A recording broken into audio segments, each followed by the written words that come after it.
اپنے ہاتھوں پہ چھالے چڑھ گئے، اس کے بلیچ سے دھونے پڑے اسے، کچھ جگہوں پہ تو تیزاب لگا، لیکن آپ نے ایک سیکنڈ نہیں لیا کہ طاہر کو بھی آپ نے کہا کہ تو بھی وہی انہی میں سے جا، تو بھی یہ کر دے۔ یہ جناب اپنا وڑائچ صاحب کوئی خدا کا خوف کریں۔ واقعی میں آج میں کہتا ہوں، میں نے آپ جیسے ورگا ایک بندہ نہیں دیکھا وڑائچ صاحب، میں نے آپ ورگے جیسا بندہ ایک بھی نہیں دیکھا۔ آپ اپنی ایک کلاس ہو، آپ کو بنانے کے بعد اللہ نے وہ ڈائی توڑ دی کہ دوبارہ ایسا وڑائچ نہ بنے، ایک ہی بہت ہے۔ چلیں ٹوانا صاحب، یہ دیکھیں، مولانا صاحب یہ یہ آپ نیچے کے پاس کامنٹ جو ہے، یہ کچھ کہتے ہیں نا کہ کامنٹوں پہ کوئی آنسر ہم نارملی نہیں کرتے، اتنی کسی کی اوقات بھی نہیں ہے، خاص طور پہ کوئی مخالف ہو، پر میوٹ یہ کر بہت دیں۔ ضروری چیز ہے۔ کامنٹ پڑھ دیتا ہوں۔ تھوڑے دن پہلے تم دونوں کہہ رہے تھے اگر کوئی وڑائچ کے خلاف بولے گا ہم اسے چھوڑیں گے نہیں، بالکل آج بھی بول رہے ہیں۔ ابھی بھی کہہ رہے۔ رائے تم صاحب کے کیا، خلاف تو کوئی نہیں تمہارا بول رہا۔ دادا، تمہارا پردادا، تم جو کامنٹ لکھ رہے ہو اپنے چہرے سے آؤ، اپنی آئیڈینٹی سے آؤ، یا نہیں بھی آؤ، تو وڑائچ صاحب پہ تم بات کرو، تمہاری اتنی اوقات ہے ہی نہیں۔ ہے ہی نہیں۔ آج سیدھا بھی سیدھا تم بولو جواب ہے۔ تو تمہارے منہ کے اندر میں اپنا پاؤں جوتے سمیت ڈالوں گا، لیکن اچھا اس ٹوانا موضوع بھائی، پر، اس مدعے پر۔ وہی یوسفی نیچے آیا ہے جو آج وہ کریکٹر اسیسینیشن کر رہا تھا، اب نیچے بیٹھا ہوا ہے اس وقت آ کے۔ اس کو شرم نہیں آئی کسی کے ماں بہن بیٹی کے بارے میں جو وہ گفتگو اسکانی صاحب نے سنائی تھی؟ مزے کی بات ہے، اشفاق صاحب بھی نیچے بیٹھے ہوئے ہیں۔ اشفاق صاحب یہ میں آپ کو بتا دوں، دیکھیں یوسفی صاحب بھی نیچے آئے ہیں، دیکھ لیں آپ، جو یہ بولتے ہیں نا وہ خود یہ کرتے نہیں ہیں، جو وہ یہ بات کیوں بولتے کرتے ہیں وہ خود یہ کرتے نہیں ہیں، ان کے منہ میں کچھ اور ہے، دل میں کچھ اور ہے۔ اصل میں ان کی، آپ گردن سے ان کی شرٹ ذرا نیچے کریں تو آپ کو ان کی گردن پہ پٹا نظر آئے گا۔ اشفاق صاحب یہ آپ کی گردن میں بھی عامر نذیر کا پٹا ڈالنا چاہتے ہیں، اور ہم چاہتے ہیں کہ اللہ نے آپ کو آزاد الفطرت پیدا کیا ہے، آپ آزاد رہیں، غلام رہیں تو اس توحید کے، اللہ کے غلام رہیں، تو اس کے اللہ کی دی ہوئی شریعت کے۔ کون ہے یہ عامر نذیر ٹرکا والا؟ کون ہے یہ؟ میں بات کو آگے لے کر چلتا ہوں، ایک ایک بندے سے آپ کی ایک ایک رائے لینے کے بعد طاہر بھائی آپ کی اجازت ہو تو پھر میں یہ براڈ بند کرنا چاہوں گا۔ ٹوانا بھائی مولوی ایک صاحب، جی سیکنڈ دینا، یہ جی لائف آن ویل صاحب ہے نا، اس وقت یہ بھی بڑے غلط کمنٹ کر رہے تھے، تو آپ یہ ان کو بھی ذرا ایڈریس کر دیں، ان کا مسئلہ کیا ہے؟ اگر بیٹھنا یہاں پہ اور کمنٹ بھی آپ کے خلاف کرتے ہیں تو یہ کون سی یہ اخلاقیات ہے؟ آدھا تتر آدھا بٹیر۔ لیکن انہیں دیکھیں نا، یہی تو آزادی ہے، یہی تو ٹیوانا کی براڈ ہے۔ یہاں پر آپ کمنٹ خلاف بھی کرو، مائک مانگو، ملے گا اگر خالی جگہ ہوگی۔ نہیں، آپ اس کو آپ اپریشیٹ کریں، نہ کہ برا کہیں کہ وہ بائیکاٹ کی، اور جس نے بائیکاٹ کروایا اس کے منہ پہ جوتی مار کے آ کے بیٹھا ہوا ہے ہمارے ساتھ مائک پہ۔ پیٹی بند بھائی بھی ہے۔ اندازہ لگائیں، مطلب کاروبار بھی سیم،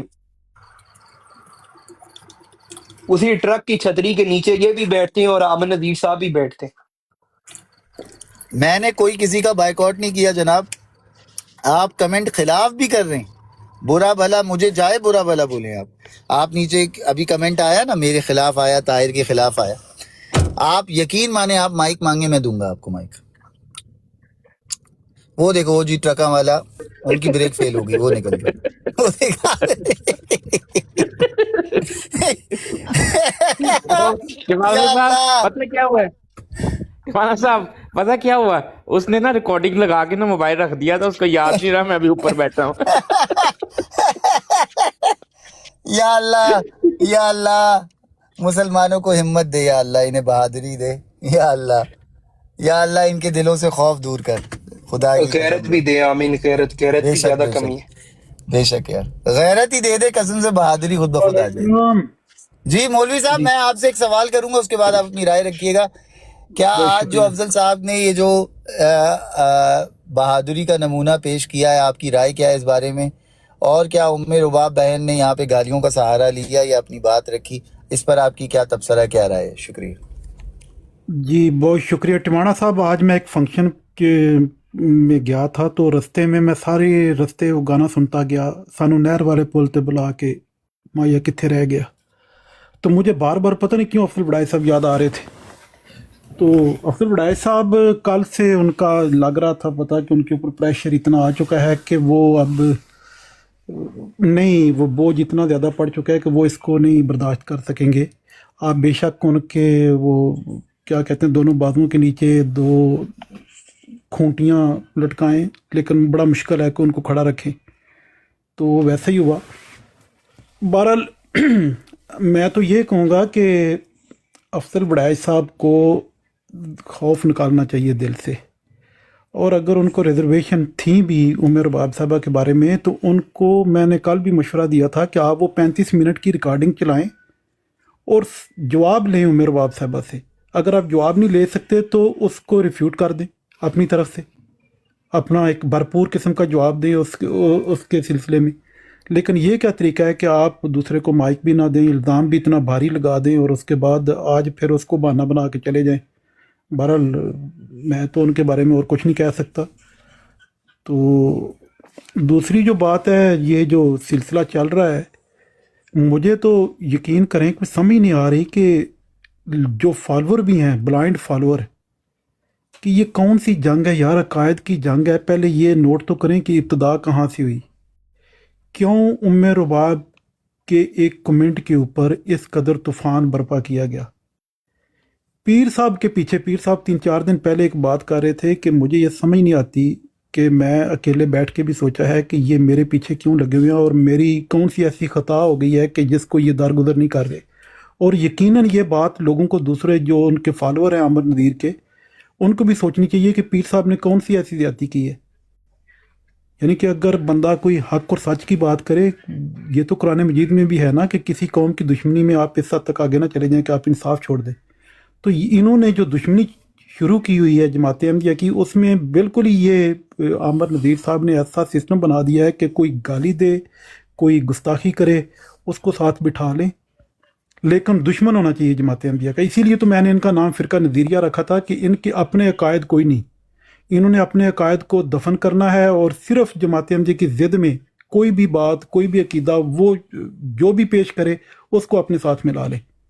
یہ بددیانتی ہے. اور اس سلسلے میں اگر کچھ لوگ سامنے آئے ہیں تو وہ میں نہیں سمجھتا کہ وہ جماعت احمدیہ کے لیے آئے ہیں، وہ اسلام کے لیے آئے ہیں.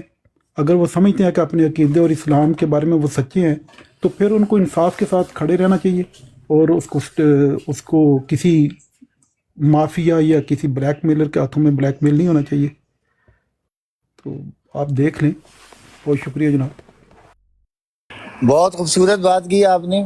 میں ابھی چاہوں گا کہ یہی سوال لے کے میں چلوں گا خاکسار بھائی کے پاس، اور خاکسار بھائی آپ کے سوال میں ایک سوال یہ بھی ایڈ کروں گا کہ شروع سے لے کے ابھی تک آپ خاموش بیٹھیں، آپ کچھ بولنا نہیں چاہ رہے، یا آپ سمجھ رہے ہیں کہ یار میں کیا بولوں یہ حالت دیکھ کر کہ اتنی پستی انسانیت کی، اتنی پستی مردانگی کی، اور اتنی پستی کسی کی بول کال اور فیل میں ہو سکتی ہے.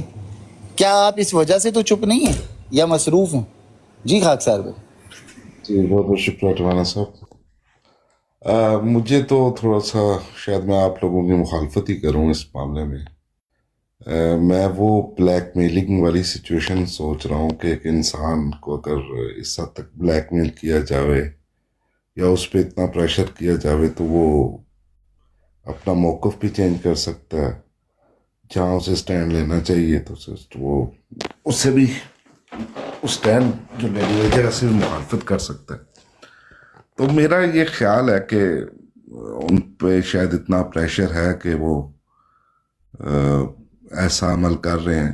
آپ کو سچ بتاؤں تو جب میں نے ان کی یہ پوسٹر دیکھا کہ انہوں نے عمر رباب صاحبہ سے یا ان کے کول سے ایک قسم کا ہاتھ دھو دیا، تو مجھے یہ تھا شاید ان کا اگلا پوسٹر یہ ہوگا کہ میں اس خاتون کے حق میں بھی کھڑا ہوں جس خاتون کے بارے میں جس نے جو الفاظ استعمال کیے. میرا یہ اپنا آپ کو سچ بتا رہا ہوں، میرے ذہن میں یہ تھا کہ وہ یقیناً ایسا پوسٹر لگائیں گے. اور میرا جب میں اس براڈ پہ آیا تو افضل بڑائی صاحب تھے، تو میرا تھا کہ میں شاید پوچھوں، مجھے موقع ملا تو میں ضرور پوچھوں گا کہ آپ یہ پوسٹر لگا دیتے تو بڑا مناسب ہو جاتا. لیکن